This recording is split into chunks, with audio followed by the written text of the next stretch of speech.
Hi everyone, my name's AJ Strawson. I'm the Executive Director for IMBA Canada, and this is Working with Land Managers. This is a new module for us. It exists in a variety of different forms in the IMBA book and in other guidelines, but this is a reiteration of some of the key concepts that we've been working with, and includes a number of different components that are so articulated slightly differently.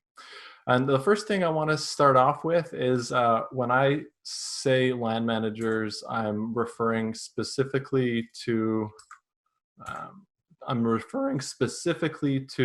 the very colonial version, the very settler-focused version of land manager. So these are the people who work for a government entity, who are making decisions about how, and I use this with quotes, how crown land is used. And this doesn't acknowledge the important process of reconciliation that should be taking place as part of the agreements that we have with stakeholders and others to ensure that we are facilitating an appropriate usage of the land that's based on the history that we've gone through. So this is specifically to deal with the colonial version of land managers. So we have a couple of terms to go through. Stakeholders and land managers, for one. We'll discuss what a stakeholder and what a land manager is, different phases of stakeholder engagement, and the different levels that you may find yourself at, depending on the agency that you're with, or even depending on the area of remit that we're dealing with when it comes to land managers. We may be on different stages depending on what we're doing. And then how to draft a proposal, and some case studies about what different land management arrangements can look like. So a stakeholder is someone who is influenced by or can influence the management of the land. So that can be anybody who is impacted through the change in use on a land, somebody who, as a user of the trail network, will experience a change or won't experience a change depending on decisions that are made about the land. This can include different types of resource extraction that take place. This can obviously includes all sorts of different user groups. This includes neighboring areas when we're thinking about municipality land management agreements. One of the things that we often hear about is how that land is perceived to be used by neighbors, and the quality of the landscape. So typical stakeholders that we find are First Nations is at the top of the list intentionally. They're a very strong stakeholder that there are, depending on the community that you're near, can be very advantageous or can be challenging, and that's okay. That's definitely the number one on our stakeholder list. And truly, they don't fully fit in the stakeholder category, but as far as functionally, they do act as a stakeholder when it comes to the agreements that we're trying to draft with land management.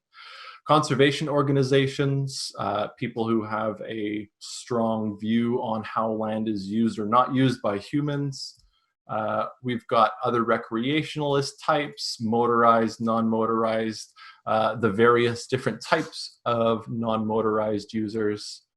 We also have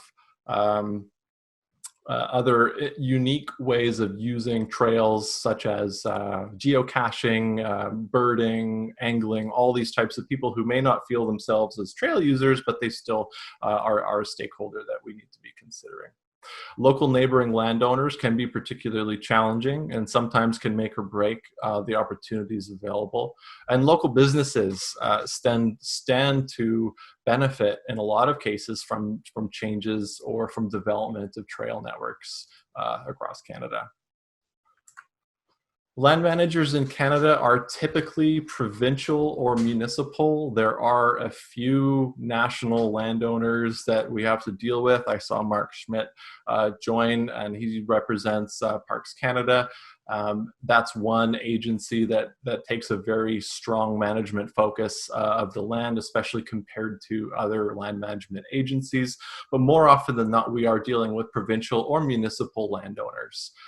There is one oddity in there, and that would be the conservation areas that we see in Ontario, which are based on a different kind of breakdown. They're more regional in nature. Many of our land management agencies are under-resourced. They don't have what they need to get things done. Many of them have a mandate, either conservation, recreation, or maybe a service-based mandate. And some of them can be very bureaucratically minded, and that's not a criticism. That's the nature of the job, is managing a wide variety of different types of people, and sometimes taking a non-innovation approach is what comes out on top. So some roles for volunteer trail associations. You can see there's sort of a continuum here from winter fat bike grooming all the way down to trail planning. And what this reflects is the amount of autonomy that different associations can be given from the land management agency. This is the stakeholder engagement spectrum, which is you can find out more on the Institute of Public Planning Professionals. And it goes from informing to empowering and stages in the middle. Some of you may find yourself at the inform stage, hopefully not. And I don't think too many, although there are a select few, find themselves at the empowerment stage. So we'll discuss the different phases and what they mean. An inform phase is the least amount that you can do to work with a stakeholder group. Essentially, it's letting them know what you have decided, what the land management agency has decided. The consultation stage is they may ask you what you think about a given idea, a given topic, and maybe they'll include it in their decision making, maybe they won't. Involvement, this is the stage that we like to see, at least initially. Involvement is the level where the stakeholders are engaged and asked on a repeated basis what their preferences are. And you can usually tie in their decisions in the end to feedback that they got at this stage. The collaborative stage is the involvement stage, but ongoing. The actions are followed up with by the land management agency to find out if what was done was exactly what everybody was looking for.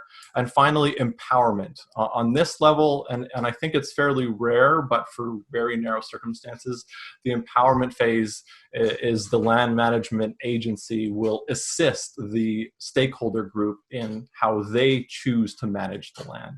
You'll find pockets where this happens, depending on the scope, depending on the location, but it's pretty rare. And frankly, it's not even necessarily the best case scenario, because it ends up putting a lot of strain on what are typically under-resourced agencies. So these are the three areas that we really like to see trail associations operate at: the involvement to the empowerment phase. Typically, the involvement and collaborate phase, they're really beneficial for smaller associations that may not have the capacity for a large remit for ongoing service. The empowerment stage, that's definitely one where you'll probably even want a full-time executive director or a trail crew or some very carefully crafted agreement that outlays exactly what that trail association will do.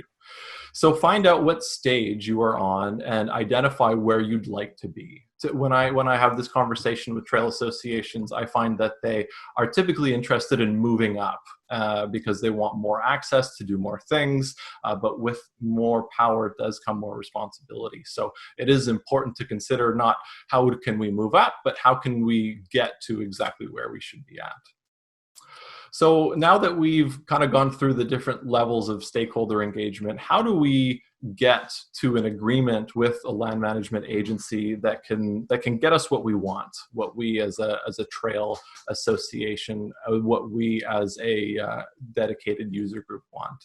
We'll start with a scan, and then from the scan we'll strategize, and the results of that will take us to a proposal, and that's where we speak with the land management agency directly, try and find out what would work, what wouldn't work. Finally, the basis of that forms in an agreement, and then we review in the end what the outcomes of that are. An environmental scan, we're looking for three key things, three main categories of information in this, and those are social, physical, which is the ecology, the local landscape, the terrain involved, rainfall, which is probably a better way to say that would be climate, and the types of soil that we're dealing with, available materials. All of this will let us understand exactly what kinds of things are reasonable to propose, what kinds of things are not reasonable to propose. What is it that we think we can be doing appropriately to balance the different considerations, and what kind of challenges might we have? Social includes what are our skills, what are the user types that are going to be using the landscape, how are people riding the trail, and how maybe it's changing over time. And then managerial, what's the culture like at the land management agency? What kind of resources do they have? What's their agency goal, and what's their mandate? And knowing that will get us a long way into drafting an agreement. So the agreement checklist, these are things that are a really good idea to include as part of internally understanding where your association is. One good thing to have is representation, making sure that you know your trail association truly reflects the community that you're trying. Consistency and history. So you've been around for a long time, you're predictable, and solution-driven. The squeaky wheel definitely gets a lot of attention, but it's the self-lubricating squeaky wheel that can really help open up opportunities and help different people see where we're trying to go. So strategy is the reconciliation of the environmental scan. We're going to try and pull as many of the different items from that as possible into a plan. So some things may have to be left aside. Maybe it's just not tenable based on the terrain available, that we can have gravity-assisted downhill mountain biking. It would be great if we could have that everywhere or meet everyone's needs in every location, but we do have limitations. So first of all, reflecting on those limitations and the limitations of your community is important. That will inform our proposal. And the right way, or one of the good ways to form a proposal, is to come up with a series of options, and that will allow kind of a menu for the agency to choose. Okay, well, this is where I feel I can go. This is what I feel like I can do for the relationship between the agency and the organization. Keep the scope narrow and keep it tight. Have a set of success cases. So you'll say, well, we're going to maintain this much trail, and this is how we're going to do it. Being able to showcase tangibly how you have the resources will help you get to yes. And solve the agency problems. If you know that they've got a management issue when it comes to rogue trails, point to the fact that you're representative of the mountain bike community or the trail community, if that's the case. And then adapt to no. A no is really just a no is a really good thing to hear, because you're being given a great piece of information about the internal struggle within that agency. What is it that they can do? What is it that they can't do? And that should go on to inform future deliberations. Some things to include, this is sort of going up from the smallest you want to ask for to the largest things. Approval, permission for designing, maintaining, building trail on your own. You can ask them to insure and indemnify you as an entity. If you're an incorporated not-for-profit, for example, you can ask them to indemnify you. That's taken place on Powell River. You can ask for operations funding. You can ask for funding from municipalities to provide trail services within their area, outside of their area. You can ask for labor, which we had happen last year in Mission, BC. We had the benefit of one of their staff come out to help us build a pump track. And you can even go so far as to ask for major funding for things like master planning, designing, and construction. From that, we go to an agreement, and the proposal will probably form the basis of the agreement. And depending on who you're working with, that can be very formal, a very detail-oriented document that describes everything, to a verbal agreement. I mean, if we're dealing with a private land manager, it can even be a yes, sure, you can go and do this stuff on the trail. I would be very careful in that case to make sure that that's well documented and that that you have protected yourself in terms of the liability associated with doing something like that, but they do exist out there. And avoid scope creep. If the agreement has in place some measures of success and people start thinking it'll be a great idea if you could just do this, or could you just go over there, when you keep it narrow, you can help ensure that you're controlling the conversation as when it comes to what is a successful agreement and relationship with that land management agency. If you want more next year, you can go back to that when you summarize and review in the final near the end. So some terms that are pretty common in most agreements, roles and responsibilities of each entity. Maybe the land management agency will provide some resources. You can outline them there. A service schedule, which would maybe include how often you're going to maintain, how often you're going to inspect features, the renewal date of the agreement, discussions about liability, maybe what features or you will build or won't build. Insurance, one of the things that can happen is the land management agency can either ask you to name and indemnify them in an agreement, or the alternative, which is much preferred, that the land management agency actually insures the trails and indemnifies the trail association with the insurance. And safety, how are you keeping volunteers safe? That is typically a concern. So some examples of these in place. This is TORCA, the Tri-Cities Off-Road Cycling Association. They've got two main areas that they work in. One's a provincial park, which is currently undergoing a land review. They're currently writing the park plan, which happens not locally, it happens in Victoria. And they also work with the developer on Burke. And then on the other side, they have Eagle Mountain, which is Crown land, and I use that term loosely as well, with multiple different stakeholders. They've got a really strong relationship with the developer on Burke. They were able to secure resources from them because the developer was shown by the Trail Association that they can bring a significant benefit. They can win over the people who may one day be maybe buying homes in that area or looking to use the trails that are around that network.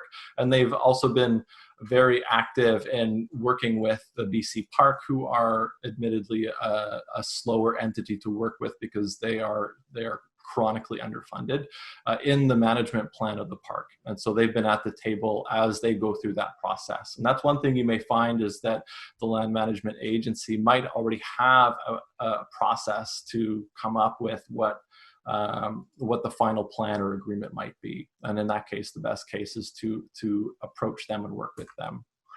The Fraser Valley Mountain Bike Association is a really large, geographically large group. They've got subgroups in a variety of regions, and one of them is in Mission, which includes two separate mountains, Bear and Red. And this is the start of a small kids pump track area that we built with resources and permission given by the community. One of the big selling points of this project was the businesses in town had recognized the value of trails, the value of a series of connected trail networks. So not only did we get permission to build this small parking lot area, run bike friendly kids section, but they also are building a series of trails to connect to it. And it also serves a larger regional goal of regionally connected trails, which will be a really exciting project. So this is one example of how one small component of what a trail association wants to undertake actually fits really nicely in with larger district goals. And you can then sell what your organization wants to do to the entity, to the land management agency, by recognizing that. And then finally, the Green Snake Trail in Alma, New Brunswick, a really fun, long trail that was, it's built right near the Fundy National Park, and it arrives, it's right above the town of Alma. It's a really fun contour style trail. I think it's not legal at all. It goes over private property. I don't know that people are really excited about it, or we're really excited about it at the outset. Alma at least historically, has not really had a large mountain biking culture or anything like that. But being close to the national park meant that there's a lot of park staff who are often very enthusiastic outdoor recreationalists. And I think that's part of the history of the development of this trail. The community recognized that the trail could be part of a visitor draw for why people come and visit. And so the starting of a group association was forming with some support from local trail associations who had been driving up from St. John, which is a significant drive away, to stay in an authentic and maintain the trail on their own in their spare time. I think recognizing that a few key pieces could be brought together to have an agreement in place where people are able to access this trail, first of all, with permission from the landowners, which is facilitated by the Fundy Guild, which is a local nonprofit, maintenance provided by a nearby trail association, and funding and other support provided by Parks Canada where possible. So multiple different entities at play in a potential agreement here. I'm not sure what the state of this is currently, but it'll be very exciting if this could be furthered. So that's it for my portion. If you have more questions for me, you can see my email up there, and there's also our IMBA Canada-wide email at the bottom left. Hey, AJ, it's Yes. Alon here from Sims. Hey, Alon. I thought the point you made about the stages of collaboration, like inform through empowerment, pretty interesting. And I think we're a group that finds ourselves pretty clearly in the empowerment category, and we're looking at even expanding that into further areas that we'd be responsible for. So I wonder what you can say to groups that are in that position, how to manage kind of how much responsibility we're taking on, and kind of broad strokes. Yeah, I think in your case, because you've got the CRD, which for everybody who's listening is the Capital Regional District, yes, and they run a very tight ship, and when it comes to what volunteer associations can get away with, I shouldn't say get away with, what they're able to do. I would say that the best way is to start slow and narrow. So if you can narrow the scope of an agreement into something that is low risk for them, low risk in terms of the liability associated with it, but also the environmental considerations, because I know that that's important for the CRD as well. Start narrow and small and build the successes that you get from that narrow remit into something that's a little larger. It takes a little bit of time to build that relationship, and it's especially challenging when either staff move on and those personal relationships are lost, or when the advocates move on and no longer are part of the board anymore. So focusing a little on your corporate sustainability and succession planning can help ensure that those right relationships are passed along too, so that over time you're able to build something and you're not starting from scratch again. AJ, Brian from Golden here. Curious how other people are dealing with approvals and the times, and whether our cases seem normal. But at best, we look at about 3 years for approval on Crown land. 4 or 5 seems to be pretty typical, and I mean, Alpine's quite a contentious issue, but that's 8 years running and dead in the water. There's been, a couple of Rex site representatives that have changed, and yeah, we're just wondering, is it just our specific situation here? Is it a kind of normal time period? And if there's any tips on speeding up the process? I guess the approval time with rec sites and trails is consistently inconsistent. It really depends on which office your approvals are going through. It depends greatly on your rec officer. It depends on the other community stakeholders. So there are significant challenges that rec sites has to work through for that, but there are some holdups that I know are taking place across the province that are related to more just grunt work not getting done. So we asked for more funding and more staff for rec sites last year with the province as a way to alleviate that. Another thing that is worthy of considering is that I think the culture within rec sites is to allow the different rec officers to make decisions on their own without looking at the consistency of application across the province. And so administrative law typically likes to see the application consistent so that one experience is the same as another. And that's an area that we are going to start investigating a little bit more heavily with respect to how decisions are being made. So we're just discussing what those next steps will look like, how we can find out information related to that, and what those conversations should look like when we approach rec sites with some requests for information. Hey, Alon here again with another question from Victoria. What do landowners typically expect of, like, specifically of trail organizations with regards to unsanctioned trail building? You know, here we're seeing a lot of unsanctioned trail building, and we want to show our land managers that we care about it, specifically BC Parks, but we don't want to take on the role of police in the woods at all. That's a good question. Depending on the land manager, of course, they may not understand the user group, and it's really easy to characterize everybody as being part of one bucket. Well, those mountain bikers are all the same, but when you look at, you know, my daughter on a run bike versus way advanced riders are riding trails, there's a huge distinction there that's important to consider. So I think the first thing worth considering is controlling the conversation around what it is that you do. You are not the trail police, but you can set a positive message about the right way to do things so that everybody can see, everybody being within your community, and also the agency that you're working with can see that you're putting in an honest effort to show that you are trying to bring everybody on board with respect to that.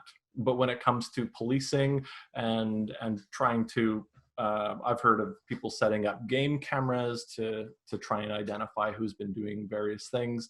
That road doesn't go anywhere very nicely, so I would certainly avoid that. But just educating the land manager a little bit on the variety of different types of people who mountain bike and use trails generally, I think can go a long way to them opening up to the idea that you are representative maybe of the majority of the community, but there will always be that rogue element when it comes to trail building or trail use, or, you know, and in any user group, there's always an element of rogue activity that just can't be controlled. So my advice is definitely to just to focus on a positive message about how you can be part of the community in a good way, and don't worry about trying to figure out who or trying to get them to stop. Unless you, I mean, of course, have a pleasant conversation with somebody. Maybe you can bring them on board. Maybe they don't know that they're not supposed to be doing what they're doing, but, you know, maybe they do. Hey, AJ, on point with that. That's something I've been working with as well, because in the process of my looking at this one area behind town where I live in Fort St. James, there is a trail that's been built over the last few years, and that's one thing I talk with the land managers and stuff about is that this trail exists, and it's been built by somebody that's just looking for some place to go and hike from their home. And I think I know who it is, and that's one of the things I talked about, is like just determining who it is and seeing about trying to communicate with them and get them on board with developing an approved trail system in the area, and working with, I don't know whether he's actually got permission from the woodlot license holder, or whether somebody's told him just to go ahead and do it, or whether he's just decided to go and do it on his own. So that's something I'm working on as well. Yeah, it can be a real challenge, especially in the north. There's a lot more of a culture of entrepreneurial activity that happens irrespective of who owns the land or whatnot. Kind of pioneering element that happens up there a lot. It can be challenging. Hey, AJ. This is Juan from Ontario, London, Ontario. I've got a pretty basic question. We're in a situation where throughout the years we've lost the trails that we originally had at one point, and due to many differences from people versus the city people versus anything else, the mountain bikers are put in a place where everyone thinks or everyone blames us from damaging trails. What would be the best approach to be able to educate city and general public that bikes do not constitute that much damage that or Yeah, it's especially hard to showcase that if you don't have any trails to show it on. And in some communities where the trail development has been rather happenstance, not as planned as ideal, you end up with wet areas, with people riding at times that are more apparent when you follow up afterwards. And then, of course, if you have a high clay constituency in the soil, then you can see that impact for a longer time afterwards. So I think that the maybe reframing the conversation around the way that the trails are designed and how that they're used. If they see that you're building on a knowledge base that really works towards sustainable trails, then you can end up convincing them that you will be following some guidelines that are internationally respected or what have you. Then that might be one way to convince them. Is this a problem that you face when you deal with other landowners, or I'm wondering how you're encountering this friction right now? It's an actual broad effect. So originally, all the trails that are surrounding the city, both privately or conservation areas, were originally built by mountain bikers back in the 90s, 2000s.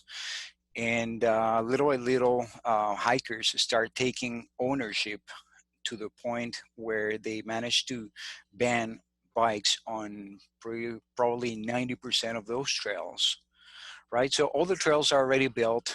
There's nothing built, for the past 15 years. And the excuse every time that anyone tries to approach either the conservation areas or the city for what it's all about, they always come back with, okay, it's all the damage that those tires and little things that make no sense. And no matter how we've presented them papers or examples, they always seem to ignore the evidence. Yeah, I think maybe they're not the ones that you should be focusing your efforts around. If they are working with the land manager, is this the city in this case? It is the city and conservation authorities from like Ontario conservation authorities. Yeah, I would probably focus your efforts on communicating with them to find out the lay of the land when it comes to why the agreement is the way that it is. That's probably your opportunity to address some of the misconceptions that maybe they've been given by the hiker community, the hiking community, and if there's a trail association, they don't really have a mandate to deal with mountain bikers. So even if you are able to, like you said, you show them that here's the science and we don't have that much of an impact. Well, they can safely ignore you. But if you bring your cause to the people who are making decisions, if you are able to reach city council, if you are able to bring businesses on board, or any business associations that you have on board with your cause, with bringing mountain biking back onto the trails, then you're approaching it from a little bit of a different way, and you aren't forced to have a conversation that you won't ever win, because they can afford to just ignore you. Because there's no accountability there. There's no mandate there, but there is a mandate within the city. The city does have a mandate to balance the needs of its residents, to balance the needs of businesses. And so that would be my first approach. That's a good idea. On who your contact is. You may need to find the right person. The person who's currently making those decisions might not be the right person. So if you can put out your feelers, try and find out who the best contact would be to start that conversation. Sometimes there's a subcommittee that deals with recreation. There's a variety of different things that you can look into. Thank you. No problem. Thanks everybody for coming and listening, for putting up with my first go through of this crazy new world we live in, and for all of your insightful questions and comments, for everyone who helped out.